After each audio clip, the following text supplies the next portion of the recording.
All right, how you doing today? Today we're taking a look at RESO by masteringthemix.com. A really cool plugin here to reduce those resonant sounds in your audio tracks and your master tracks. This is designed for mastering, but it's also going to be used on individual tracks. We're going to take a quick look at it over here, the overview. If you check it out on ADSR Sounds, they give a free plugin away every month. It's always something different. If you go to masterthemix.com, you can also get free mixes to download. There's 12 tracks that you can download, practice mastering your tracks on. And there's 3 hip hop songs, 3 pop songs, 3 house songs, 3 rock songs. So check that out as well. Very good deal there. Well, it's free, so of course it's a good deal. There'll be links in the video description below. Check those out. Let's just get right into this. And by the way, before we do, I have a bunch of other Mastering the Mix plugins I'm going to be doing on my channel here. Videos might be up as we speak. Check them out because a lot of cool plugins for mastering that could be used on individual tracks as well for certain things. So let's check this out. All right, so we have this on my master bus here of the song. We're just going to scan through some resonant frequencies and see what we can pull out of the sound. A couple features real quick. We got A and B here, so we could switch between 2 different settings that we create.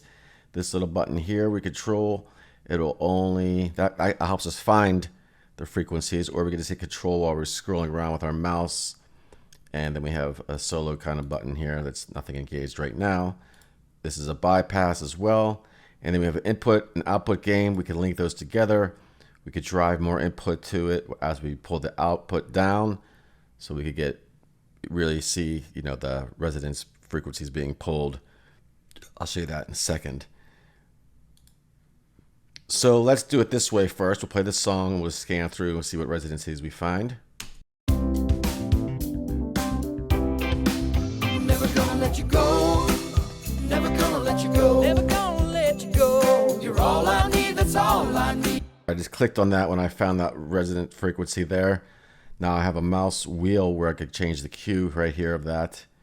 And if I hit control, I can drag this down with it being in the same spots, or if I hit shift, I can do it right to left without moving it all around. If I don't do that with the mouse, it just kind of freely moves around here.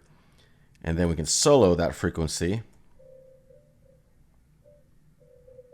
So that's what's being pulled out.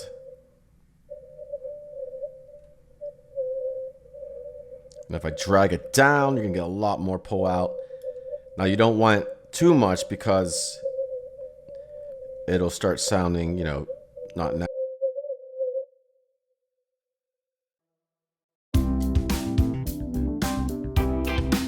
Never gonna let you go.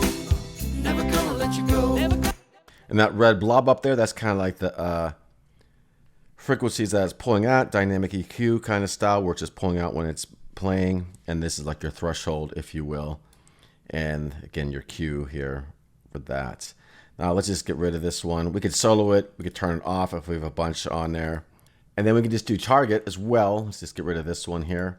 We'll do this, or calculate the targets by itself. Gonna let you go. You're all. Engage targets. Now we have these different targets here. That one's just very subtle. Now you can go too far and drag it and really screw up your sound. So you don't want to go too crazy with this, but you can hear what that sounds like by itself.